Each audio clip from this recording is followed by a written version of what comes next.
Avicenne, l'âme est distincte du corps. Ibn Sina, ou Avicenne selon l'appellation occidentale, naît en 980 près de Boukhara, un petit village de l'actuel Ouzbékistan. Enfant prodige, Avicenne ne tarde pas à surpasser ses maîtres, non seulement en logique, mais aussi en médecine et en philosophie. Ayant guéri le prince de Boukhara, Nuh ibn Mansour, d'une grave maladie, il est autorisé à consulter la vaste bibliothèque du palais.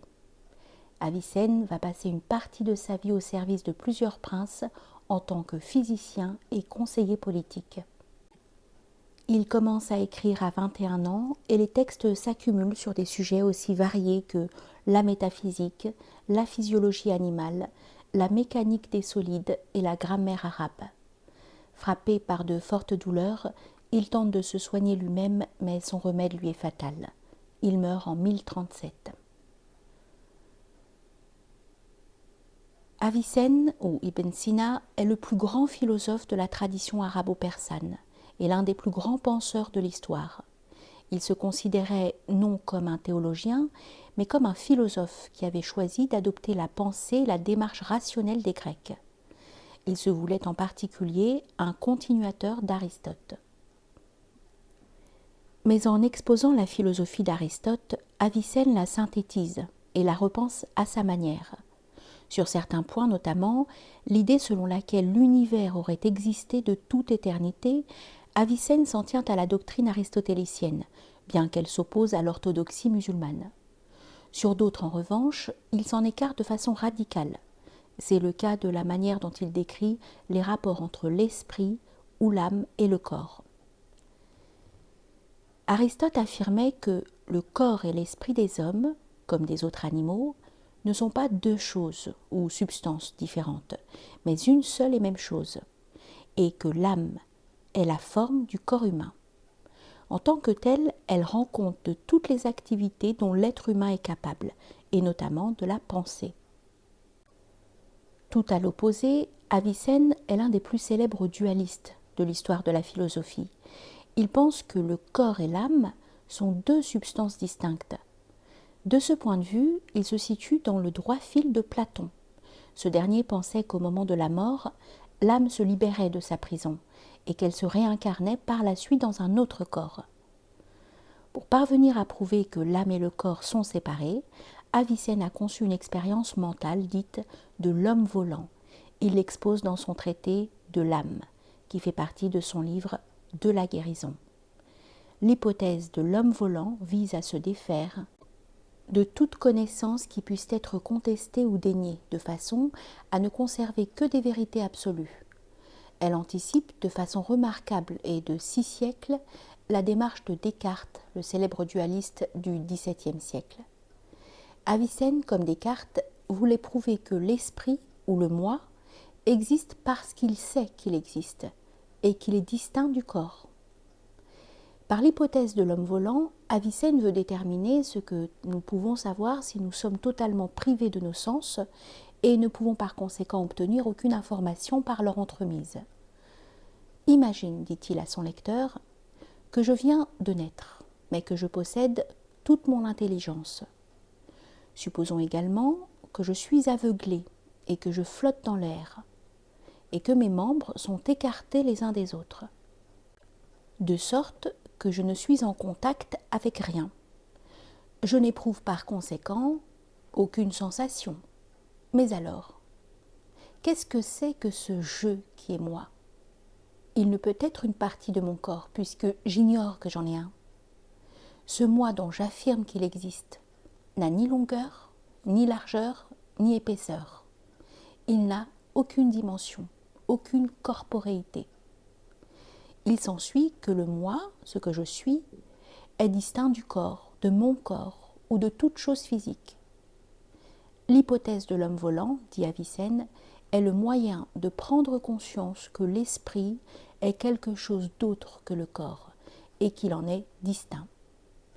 Avicenne démontre de plusieurs façons que l'esprit ou l'âme ne peut être une chose matérielle, notamment en arguant du fait que les connaissances, les informations que l'esprit capte n'ont pas de support matériel. on peut montrer facilement la correspondance qui existe entre les caractéristiques des objets physiques pourvus d'une forme et les caractéristiques physiologiques des organes sensoriels. L'image au mur que je regarde se projette sur ma rétine. À chacune des portions du mur correspond une portion de ma rétine. Mais l'esprit n'est pas un organe sensoriel. Ce qu'il capte, ce sont des énoncés tels que « l'homme est un animal mortel doué de raison ». Les éléments de cette phrase doivent être perçus comme un tout simultanément.